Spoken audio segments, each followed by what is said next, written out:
Tribal belt में बहुत काम किया हूं, मैं मालूम है ट्राइबल की साइकी तो वो बनी है कि वो अगर दवाई में आप उसको गोली देते हैं तो इज नॉट सेटिस्फाइड। वो झगड़ा करता है डॉक्टर से, कभी कभी उस डॉक्टर को इसलिए छोड़ देता है, ये बोले डॉक्टर बेकार है, इनको कुछ आता नहीं है। बोले क्यों? अरे वो तो गोली देता है, इंजेक्शन नहीं देता है। इंजेक्शन नहीं देता है इसलिए डॉक्टर बेकार है। ये by and large tribal belt की साइकी है। ये जो सारी समस्याएं हैं, क्या उस समस्याओं का समाधान हम खोज सकते हैं? और उसके बाद अगर जरूरत पड़ी हम लोग जो है, क्योंकि 100 करोड़ का देश, हम कितने डॉक्टर, कितनी इंस्टीट्यूशन, क्या कुछ खड़ा करेंगे, कितना कर पाएंगे? और उन व्यवस्थाओं को हम कैसे विकसित करें, उस और हमको कभी न कभी तो सोचना पड़ेगा, ऐसा मुझे लगता है। दूसरा, मुझे जो मेरी दूर की समझ है वो ये कहती है कि शायद आज से 25 साल पहले मेडिकल साइंस में ह्यूमन टैलेंट का कंपोनेंट शायद 80-90% होगा। आज मुझे लगता है कि मेडिकल साइंस कुल मिलाकर के शायद 30-40% human talent and 60 to 70% medical technology से जुड़ गया है। यानी ज्यादातर टेक्नोलॉजी कह देती है कि दिस आर द डिफेक्शन, और बाद में उसके अपने असेसमेंट कर देता है, ऐसे इसको ये करो ये करो। अगर टेक्नोलॉजी ने इस प्रकार से स्पेस ऑक्यूपाई किया है और एक प्रकार से टेक्नोलॉजी मेडिकल सर्विसेज के लिए ह्यूमन टैलेंट के साथ एक बहुत बड़ा रोल प्ले कर रही है, तो समय की मांग है कि हम टेक्नोलॉजिकल इनोवेशंस के लिए एमसीआई को रोल कर सकता है। अगर टेक्नोलॉजिकल इनोवेशंस के लिए, और मैं मानता हूं गुजरात सरकार इज रेडी, आप अगर उस विषय में कोई प्रपोजल लेके आते हैं जो गरीब से गरीब आदमी के काम आएगी, छोटे छोटे साधन होंगे, उन साधनों से चीजों को डिटेक्ट किया जाएगा। यानी गांव का सामान्य डॉक्टर भी इन चीजों के आधार पर तय कर सकता है कि भाई हाँ ये 10 चीजें हैं, और फिर उसको जरूरत लगेगी तो किसी से बात कर लेगा। हम इस टेक्नोलॉजिकल इनोवेशंस और बहुत बड़ी बड़ी चीजों को नहीं, सामान्य मानव की सामान्य अवस्थाओं में और सस्ते में मिलने वाले साधन उसको कैरे करें।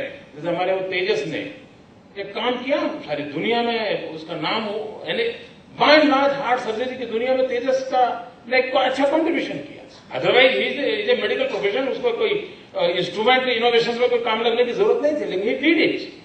मैं समझता हूं क्या एमसीआई के माध्यम से भी इस प्रकार की टैलेंट रखने वाले जो हमारे प्रोफेशन से जो लोग हैं, क्या उनका एक टास्क फोर्स बना करके इस फील्ड में दुनिया में जो काम हुए हैं उसके सेमिनार करते हुए, और हमारे यहाँ एक्चुअली मैन्युफैक्चरिंग फील्ड में काम करने वाले लोग हैं, उन लोगों का कोई तालमेल करके भारत जैसे गरीब देश में सस्ती हेल्थ केयर के लिए कुछ हम प्रबंध कर सकते हैं, उसको कैसे उपयोग किया जाए।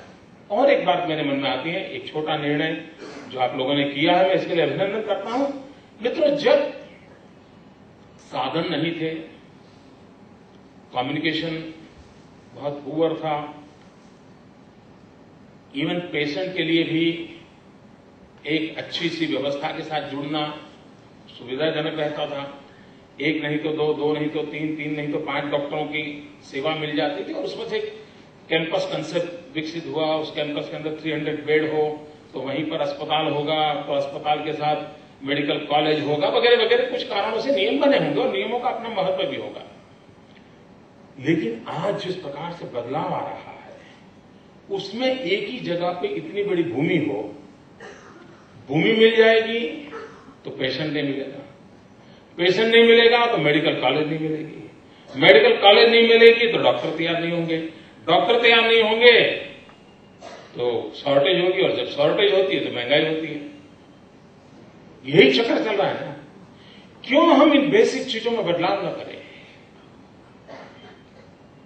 और इसलिए जब ये आया कि 25 एकड़ लैंड के अंदर अगर कैंपस बन सकता है तो स्प्लिट किया जाए। मैं आज भी मानता हूं मित्रों, आज की मॉडर्न कम्युनिकेशन टेक्नोलॉजी में लॉन्ग डिस्टेंस एजुकेशन की सुविधा के कारण आज मीलों का फासले का कोई मतलब नहीं रहा। हमने 2 प्रकार की कैडर तय करनी चाहिए। एक फिजिकली पेशेंट के साथ जुड़ने वाला समय हो, और दूसरा इंटेलेक्चुअली जो कुछ उसको पाना है उसके लिए व्यवस्था हो। और इसको अगर स्प्लिट कर दिया जाए, एक ही व्यक्ति को दिन में 2 हिस्से हो सकते हैं या हफ्ते में 2 हिस्से हो सकते हैं। 3 दिन ये काम करेगा, 4 दिन ये काम, कुछ नया मॉडल, कुछ नया इनोवेटिव मॉडल हमको देना पड़ेगा। और तब जाकर के हम जितनी हमारी आज पेशेंट्स जहां अवेलेबल है, छोटा भी यूनिट क्यों न हो, लेकिन हम इसकी व्यवस्था कर सकते हैं। और professor, the top most talent long distance education से हमको पढ़ाने के लिए मिल सकती है। इवन एक प्रोफेसर बोस्टन में बैठा होगा, हम उसको कहेंगे भाई तुम लॉन्ग डिस्टेंस एजुकेशन से हफ्ते में 2 दिन क्लासेस चलाओ, हमारे बच्चों को पढ़ाओ। मैं समझता हूं इस नई कम्युनिकेशन टेक्नोलॉजी को, एक इनोवेटिव वर्ल्ड को हम हमारे इस हेल्थ केयर सेक्टर में कैसे लाए, एंड इट्स अ चैलेंज। और मैं नहीं मानता हूं कोई सरकार नीतियां बनाकर के थोप दे, से लाभ नहीं होगा। We have to evolve it. हम सब ने मिलकर के उसको इवोल्यूशन करना चाहिए। और अगर हम इवोल्यूशन कर सकते हैं तो हो सकता है हम कुछ कंट्रीब्यूट कर पाएंगे, ऐसा मुझे जरूर लगता है। मैं फिर एक बार इस समारोह में गुजरात की धरती पर आप सबका स्वागत करता हूं। और मैं अभी डॉक्टर केतन देसाई को बताता था, वो कह रहे थे मोदी से मार्केटिंग सीखना चाहिए। मैं कहता हूं मैं मार्केटिंग में इतना कच्चा हूं कि 10 काम करता हूं, दुनिया को एक ही दिखता है।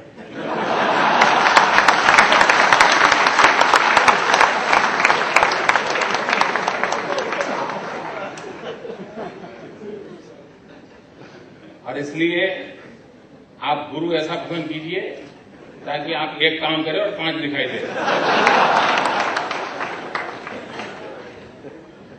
लेकिन मित्रों, मैं शून्य से सृष्टि पैदा करने के मैं विश्वास रखने वाला हूं। मित्रों, पतंग के साथ ज्यादा से ज्यादा आपका सपना उड़ सकता है। पतंग के साथ ज्यादा से ज्यादा आपका सपना चल सकता है। मित्रों, पतंग के साथ एक पूरा का पूरा राज्य उड़ सकता है। हमने उड़ा के दिखा दिया। मित्रों, किसी ने सोचा नहीं होगा काइट फेस्टिवल मेरे गुजरात की वाइब्रेंसी का पूरे विश्व को उसका तजुर्बा दिखा सके, और हमने करके दिखाया।